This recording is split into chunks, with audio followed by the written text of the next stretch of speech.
এই জেলি কাপগুলোর মধ্যে acrylic paint তাও আবার নষ্ট হওয়ার সম্ভাবনা আছে। আসসালামু আলাইকুম, আমার চ্যানেলে আপনাদের সবাইকে স্বাগত।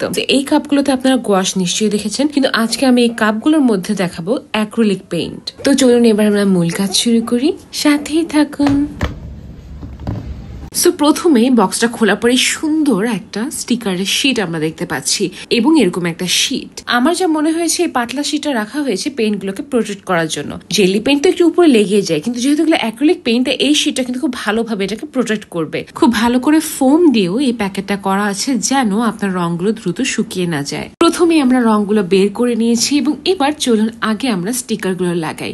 স্টিকার গুলো খুলতে যে আমার অবস্থা তো টাইট হয়ে যাচ্ছিল, কারণ আমি ভালো করে খুলতে পারছিলাম না। কিন্তু পরে যখন স্টিকারগুলো আমি খুলে লাগাচ্ছিলাম আমার অনেক মজা লাগছিল। খুব সাবধানতার সঙ্গে স্টিকারগুলো বের করে আপনি আপনার ইচ্ছা মতো ডেকোরেশন করতে পারবেন এবং আপনি চাইলে স্টিকারগুলো না লাগালেও হবে, বা চাইলে অন্য জিনিসের উপর আপনি লাগাতে পারবেন। হিমি মিয়া গস অত্যন্ত জনপ্রিয় একটা পেইন্ট এবং এখন পর্যন্ত এই জেলি কাপগুলো শুধুমাত্র গোয়াশের ক্ষেত্রে সবচেয়ে জনপ্রিয়তা অর্জন করেছিল।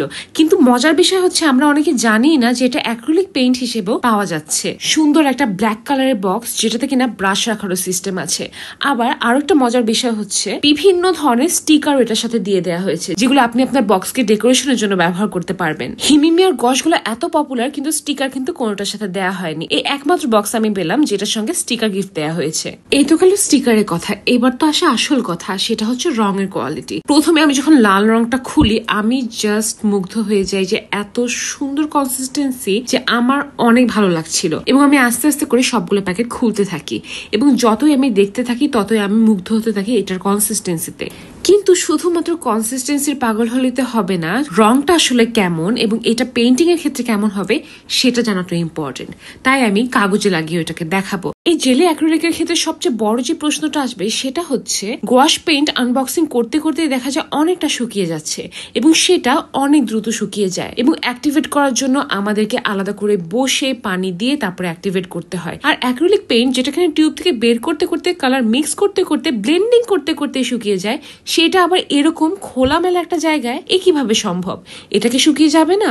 এটাকে শুকিয়ে যাচ্ছে না? প্রশ্নের উত্তরটা হচ্ছে হ্যাঁ, এটা শুকিয়ে যায়, কিন্তু মজার বিষয় হচ্ছে এটা সাধারণ অ্যাক্রিলিক পেইন্ট থেকে একটু দেরিতে শুকায়। আমি জানি না হিমিমিয়া গসের ওরা কি ধরনের এটাতে মিডিয়াম ব্যবহার করেছে, হয়তো বা তারা স্পেশাল কোনো মিডিয়াম এটাতে ব্যবহার করেছে যার কারণে এটা একটু দেরিতে শুকায়। সাধারণ অ্যাক্রিলিক পেইন্ট যেরকম বাইরে বের করতে না করতেই শুকিয়ে যাচ্ছে, এটা কিন্তু একটু দেরিতেই শুকাচ্ছে।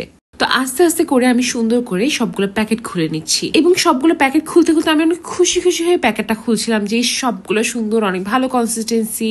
কিন্তু যখন আমি আমার এই রংটা খুলতে যাই তখনই আমার মনটা খারাপ হয়ে যায় এবং আমি দেখি কি যে এই রংটা একদম জমাট বাঁধা টাইপের। পুরোপুরি জমাট না বাঁধলেও এটা অনেকটা জমাট বেঁধে গিয়েছে। এবং রং সম্পর্কে আপনাদের আইডিয়া থাকলে আপনারা জানেন যে অ্যাক্রিলিক পেইন্ট যদি শুকিয়ে যায় বা আস্তে আস্তে নষ্ট হওয়ার পর্যায়ে যদি থাকে তাহলে এটি এরকম কনসিস্টেন্সি হয়ে যায়। এবং দুঃখজনক ব্যাপারটা হচ্ছে এর পরের বক্সটা মানে পার্পল কালারটাও কিছুটা এরকম হালকা হালকা রাবার টাইপের হয়ে গেছে। মানে এটা এখনো ওই আগের কালারটার মতো পুরোপুরি রাবার টাইপের হয়ে যাচ্ছে না, কিন্তু অনেকটা ওই পর্যায়ে চলে যাচ্ছে।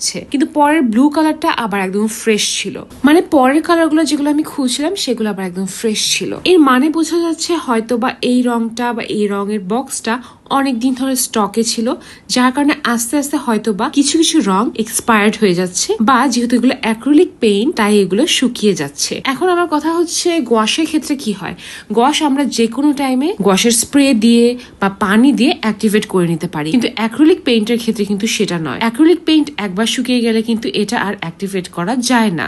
সো দেখা যাক, এখন আমরা পেপারে বসিয়ে দেখি যে রঙের কোয়ালিটি গুলো আসলে কেমন, আপনারাই বিচার করবেন। আমি যা দেখতে পাচ্ছি রঙের কোয়ালিটি গুলো যথেষ্ট ভালো এবং হিমিমিয়া গসগুলো অনেক ভালো মানের হয় এবং এই কোম্পানিটা অনেক বেশি পপুলার। এবং অ্যাক্রিলিক পেইন্টার ক্ষেত্রেও আমি সেটাই দেখতে পাচ্ছি, যথেষ্ট ভাইব্রেন্ট এবং অপেক ধরনের রং এটা। কিন্তু যে মেইন প্রবলেমটা আপনারা ফেস করতে পারেন বলে আমার মনে হয়, যেটা আমি ফেস করেছি, সেটা হচ্ছে আমরা যখন একটা দোকান থেকে কিনবো তখন আমরা অনেক সময় জানি না যে এই রংটা কত দিন ধরে স্টকে আছে।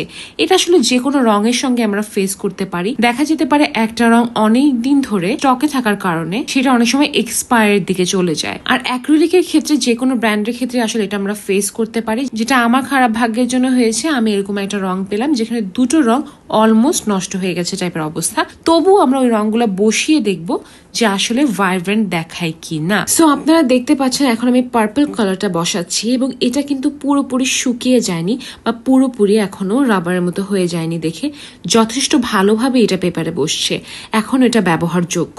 তারপরেও কিন্তু এই দুটো রং যেহেতু নষ্ট হওয়ার পর্যায়ে চলে যাচ্ছে, তাই আমার খুব দ্রুত এটা ব্যবহার করে ফেলতে হবে।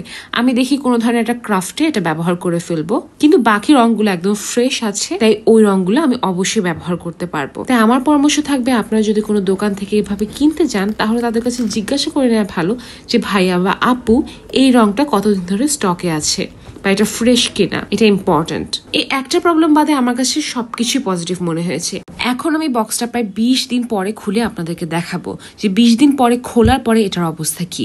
আপনারা এখন দেখতে পাচ্ছেন যে যথেষ্ট এগুলো এখনো ভেজা আছে এবং নরম আছে, এমনকি প্যাকেটটা খোলার পরেও কিন্তু এগুলো এখনো নরম আছে এবং ভালো আছে। আমি সত্যি জানি না কেন পার্পল আর পিঙ্ক কালারটা ওভাবে করে জমাট বেঁধে গিয়েছে, হয়তোবা কোনো একটা টেকনিক্যাল ইস্যু নাকি কি আমি বলতে পারি না, কিন্তু যেহেতু আমি ফেস করেছি আমি অবশ্যই অনেস্ট রিভিউটা আপনাদের সঙ্গে শেয়ার করছি। প্যাকেট খোলার পরে এই জিনিসগুলো কিন্তু এখনো ওভাবে করে শুকিয়ে যায়নি, তাহলে কেন প্যাকেট খোলার আগে ওই দুটো রং এরকম হয়ে গেছে? আসলে এটার অ্যান্সার আমাদের কাছে নেই, কিন্তু দুঃখজনক হচ্ছে যখন আমি প্যাকেটটা খুলছিলাম আমার মনটা অনেক খারাপ হয়ে গিয়েছিল, কারণ আমি অ্যাক্রিলিক পেইন্ট যেহেতু অনেক বেশি ব্যবহার করি তাই আমি অনেক শখ করে এই সেটটা কিনেছিলাম, কিন্তু এখনো এই রং দুটো দেখলে আমার মনটা খারাপ হয়ে যায়, একদম জমাট বাঁধা টাইপের হয়ে গেছে। কিন্তু ইন্টারেস্টিং বিষয় হচ্ছে এই রংগুলো এখনো ব্যবহারযোগ্য, পুরোপুরি নষ্ট হয়ে একদম জমাট বেঁধে যায়নি, তাই এগুলো চাইলে আমি এখনো কোনো ক্রাফটের ক্ষেত্রে ব্যবহার করতে পারবো।